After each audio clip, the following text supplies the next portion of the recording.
राज्यात लोकसभा निवडणुकीच्या चौथ्या टप्प्यातील मतदान हे उद्या होणार आहे आणि त्याच पार्श्वभूमीवरती स्वर्गीय शंकरराव अण्णा गावडे स्मृती कामगार भवन या ठिकाणाहून निवडणूक अधिकाऱ्यांना ईव्हीएम मशीनचं वाटप हे केलं जात आहे। मावळ लोकसभा मतदारसंघामध्ये जवळपास 25,86,000 मतदार हे उद्या आपल्या मतदानाचा हक्क बजावतील आणि यांच्यासाठीच 2566 मतदान केंद्र हे उभारण्यात आलेले आहेत। मात्र हे ईव्हीएम मशीन मतदार केंद्रांपर्यंत पोहोचवण्यासाठी विशेष व्यवस्था पुणे महानगरपालिकेकडून केल्याचं पाहायला मिळत आहे। पुणे महानगरपालिकेच्या ज्या बसेस आहेत त्यांची व्यवस्था या ठिकाणी केल्याचं पाहायला मिळते। प्रत्येक बसेसवरती मतदान केंद्र याचे नंबर्स हे टाकलेले आहेत आणि त्यानुसारच ईव्हीएम घेऊन या सर्व मशीन्स या मतदान केंद्रापर्यंत पोहोचवल्या जाणार असल्याचं पाहायला मिळत आहे। आणि विशेष म्हणजे या बसेसमध्ये सुरक्षेच्या अनुषंगाने पोलीस हे देखील उपस्थित असणारच आहेत। मात्र त्याचबरोबर प्रत्येक बसेसवरती जीपीआरएस सिस्टीम ही देखील लावण्यात आलेली आहे। त्यामुळे अवघ्या काही मिनिटात मतदार केंद्रांपर्यंत या बसेस पोहोचण्यापर्यंतची काळजी ही निवडणूक अधिकाऱ्यांकडून घेतल्याचं पाहायला मिळत आहे।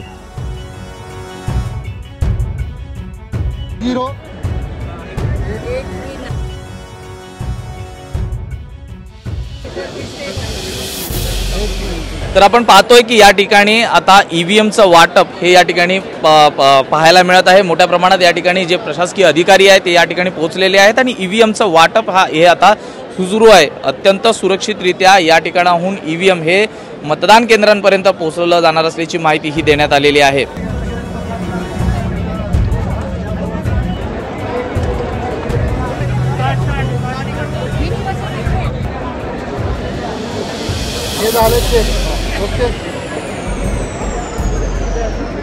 राज्यात चौथ्या टप्प्यातलं जे मतदान आहे ते उद्या पार पडणार आहे आणि याच पार्श्वभूमीवरती मावळ लोकसभा मतदारसंघातनं जे ईव्हीएम मशीन्स हे दिले जात आहेत अधिकाऱ्यांना त्याची या ठिकाणी पूर्तता केली जात असल्याचं पाहायला मिळत आहे। आपण पाहू शकता या ठिकाणी 6 विधानसभा मतदारसंघातले जे ईव्हीएम मशीन्स आहेत ते विविध टप्प्यांवरती ही त्याचं वाटप केलं जात आहे अधिकाऱ्यांना। नेमकं या ईव्हीएम मशीनचं वाटप आणि एकूणच त्याची कार्यपद्धती ही कशी असणार आहे हे आपण जाणून घेऊया। माझ्यासोबत निवडणूक अधिकारी आहेत या ठिकाणी विठ्ठल जोशी सर। जोशी सर, काय सांगाल, मावळ मतदारसंघातील ईव्हीएम मशीनचं वाटप होत आहे, नेमकं या वाटप हे नेमकं कसं केलं जात आहे? 33 मावळ लोकसभा मतदारसंघामध्ये एकूण 6 विधानसभा मतदारसंघ येतात, ज्यामध्ये रायगड जिल्ह्यातील 3 आणि पुणे जिल्ह्यातील 3 मतदारसंघाचा समावेश आहे। प्रामुख्यानं पिंपरी चिंचवड आणि मावळ हे 3 तालुके किंवा हे 3 विधानसभा मतदारसंघ पुणे जिल्ह्यातले आहेत आणि उरण, रायगड आणि पनवेल हे 3 मतदारसंघ हे रायगड जिल्ह्यातील आहेत आणि याच्यासाठी निवडणूक निर्णय अधिकारी दीपक सिंगला साहेब आहेत। खास करून आता सध्याचं जे वाटप आपण बघताय ते चिंचवड विधानसभा मतदारसंघाचं आहे। या विधानसभा संघाचं वैशिष्ट्य असं आहे की महाराष्ट्रातला सर्वात मोठा 2ऱ्या क्रमांकाचा हा विधानसभा मतदारसंघ आहे। यामध्ये 549 मतदान केंद्र आहेत। साधारणपणे 6,18,000 एवढ्या मोठ्या प्रमाणावर मतदार आहेत आणि यासाठी अंदाजे 3400 ते 3,500 कर्मचारी हे आम्ही नेमलेले आहेत। साधारण ह्या जे अधिकारी नेमलेले आहेत त्यांचं नेमकं प्रशिक्षण वर्ग किती वेळ चाललं होतं आणि त्यानंतर आता त्याची पूर्तता केल्यानंतर म्हणजे ईव्हीएम मशीन दिल्यानंतर ते सुरक्षित ठिकाणी नेण्याची नेमकी व्यवस्था कशी करण्यात आलेली आहे? यामध्ये जे कर्मचारी आम्ही नेमलेले आहेत त्यांची 3 प्रशिक्षण आम्ही आयोजित केली। यामध्ये पहिलं प्रशिक्षण झालं होतं, दुसरं प्रशिक्षण आम्ही 5 आणि 6 तारखेला रामकृष्ण मोरे सभागृहात घेतलं। आज सकाळी आम्ही 3रं प्रशिक्षण घेतलेलं आहे आणि या सर्व कर्मचाऱ्यांना बसेस मार्फत आम्ही आता मतदान केंद्रावर सोडत आहोत।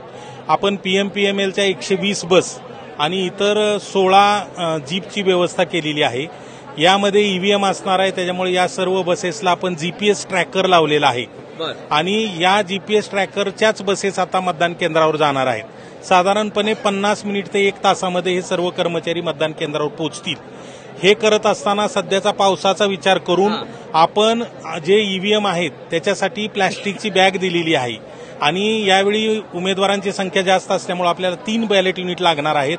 हे विचारात घेऊन कंपार्टमेंट जे असतं प्रत्यक्षात ज्याच्यामध्ये प्रत्यक्ष मतदान होतं ते कंपार्टमेंट आम्ही कालच आमच्या सेक्टर ऑफिसर मार्फत केंद्रावर पोहोचवलेलं आहे, जेणेकरून आज जाणाऱ्या कर्मचाऱ्यांना फार मोठं साहित्य न्यावं लागणार नाही। याशिवाय ज्या ठिकाणी टेम्पररी मतदान केंद्र आहेत त्या ठिकाणी आपण वर ताडपत्री लावलेली आहे. उकाड्याचा विचार करून खरं तर आम्ही कूलरची व्यवस्था केलेली होती, परंतु गेल्या 2 दिवसामध्ये वातावरण बदललेलं आहे. तर आता पावसामुळे ईव्हीएमला काही प्रॉब्लेम होणार नाही अशा दृष्टीनं आम्ही प्लास्टिकच्या बॅग्स दिलेल्या आहेत. अतिशय चांगलं प्रशिक्षण पूर्ण केलेलं आहे. प्रत्येक केंद्रावर एक पोलीस कर्मचारी पण आहे, एक शिपाई कर्मचारी पण आहे. याशिवाय केंद्राच्या बाहेर, केंद्राच्या आजूबाजूच्या परिसरामध्ये योग्य तो पोलीस बंदोबस्त देण्यात आलेला आहे.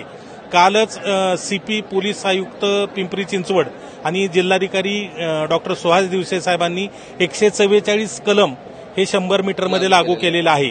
त्याच्यामुळं प्रिसाइडिंग ऑफिसर आणि मायक्रो ऑब्झर्व्हर सोडून कुणालाही मतदान केंद्रामध्ये मोबाईल अलाउड नाही. त्याच्यामुळे सर्व मतदारांना विनंती आहे, पोलिंग एजंटला विनंती आहे की कुठल्याही परिस्थितीत मोबाईल हा अलाउड केला जाणार नाही. तर त्याची दक्षता, मोबाईल आणूच नये अशा आमची सर्वांना विनंती राहील. ज्या ठिकाणी हे ईव्हीएम मशीन्स आणि इतर साहित्य ठेवले जाणार आहे त्या ठिकाणी सीसीटीव्ही आणि त्याचबरोबर व्हिडिओ म्हणजे याचं देखील रेकॉर्डिंग केलं जाणार आहे. यामध्ये जी 4 क्रिटिकल पोलिंग स्टेशन आहेत त्या ठिकाणी मायक्रो ऑब्झर्व्हर आहेत, त्या ठिकाणी व्हिडिओग्राफर आहे. आणि आपल्या एकूण 549 मतदान केंद्रापैकी 276 मतदान केंद्र म्हणजे 50% मतदान केंद्रावरून वेबकास्टिंग केलं जाणार आहे. म्हणजे थेट प्रक्षेपण निवडणूक आयोगाला केलं जाणार आहे. त्याच्यामुळं तिथं 2 आपण सीसीटीव्ही लावलेले आहेत. एक मतदान केंद्रामध्ये सीसीटीव्ही आहे, एक परिसर कव्हर करणारा सीसीटीव्ही आहे. त्याच्यामुळं सुरक्षेच्या सर्व उपाययोजना हे या निवडणुकीमध्ये आम्ही पूर्ण केलेल्या आहेत. धन्यवाद सर आमच्याशी बातचीत केल्याबद्दल. तर आपण पाहू शकता मावळ लोकसभा मतदारसंघासाठी जी काही निवडणूक साहित्य हे या ठिकाणाहून कर्मचारी नेताना पाहायला मिळत आहेत. जवळपास 2 महिन्यांपासून यांचं प्रशिक्षण वर्ग झालं होतं आणि त्यानंतर आज उद्या निवडणुकीचं म्हणजे मतदान असल्या कारणाने आज या ठिकाणाहून सुरक्षितरित्या या ठिकाणी ईव्हीएम मशीन्स आणि इतर साहित्य हे नेताना पाहायला मिळत आहेत. व्हिडिओ जर्नलिस्ट मानेसह मी सूरज सावंत, एबीपी माझा. एबीपी माझा, उघडा डोळे बघा नीट.